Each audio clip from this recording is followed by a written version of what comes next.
I've come for a bracing walk by the estuary on a blustery but sunny Saturday afternoon after watching Liverpool, my home team, beat Everton, my also other first home team, 2-0, and England getting hammered by South Africa in the cricket. South Africa, I know you want to know, were 399 for 6, I think, or for 7 after 50 overs.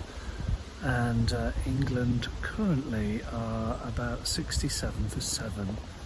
And if you are a lifelong English cricket fan, the only sensible thing to do is to leave and to stop the self-harm of watching it and come out into the blustery fresh air.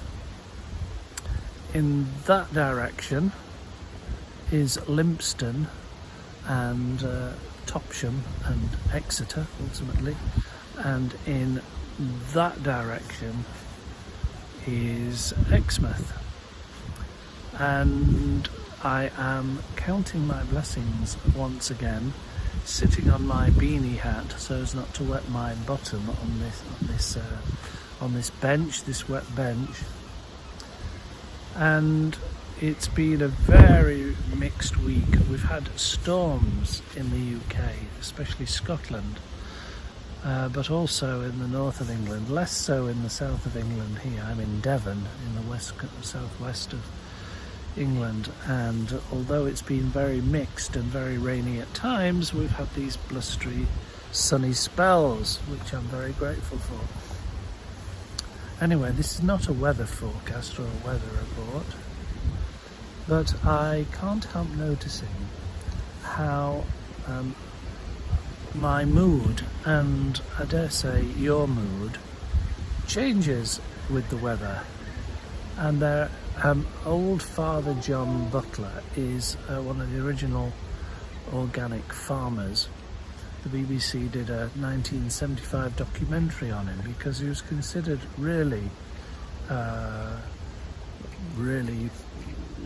completely outsider at the time. Nobody had heard of organic farming at the time. But John was on his hands and knees talking to his lettuces in 1975. And as a farmer, he loved the land and he loved the soil and he loved his animals. And he loved nature. And one of the things that I've learned from him, one of the many things I've learned from him, to be fair, is he has this old farmer saying, if you don't like the weather, wait a bit. And so it is in our mental weather fronts that come and go. Like you, I am subject to moods and changes in the weather. I'm usually melancholy in the mornings, and I've watched it, and it takes me 1 to 2 hours from waking up in the morning to actually have any appetite for the day. Surprisingly, that's just my way, and one of the things I like to do after a cup of tea in bed perhaps and a 20-minute meditation is go outside, whatever the weather, go for a short walk, preferably in the woods in my case when I'm in the tiny house, and then have breakfast after that. But yes, our moods are just like the weather, aren't they? They do come and go. But the reflection is really quite simple, that the coming and going of the weather and of the moods, it all takes place in unchanging awareness, like a benign neutral space. Well, actually neutral sounds a bit, neutral. But for me anyway, it's definitely more positive than neutral. In other words, it's benign and enveloping.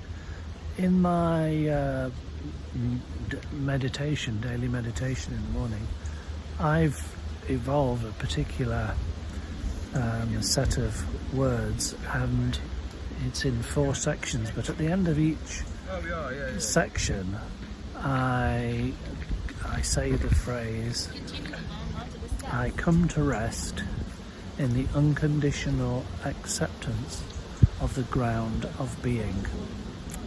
Now, I don't know what that means really, but it makes me feel good. It makes me feel grounded. It makes me feel unconditionally accepted. It makes me feel have a sense of well-being, and you might want to try it.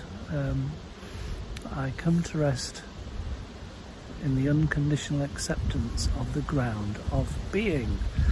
And I might as well plug my book of anecdotes, E45, topical applications for the human condition, such as changing moods, just like the weather. And I reproduce the whole of my morning meditation verbiage, the structure of my words, which of course I find helpful. I've been using it for some years now, and you might find it useful too. I will put a link in the description if you want to buy that and have a look at it. And you have, of course, liked and subscribed, haven't you? That's enough for today.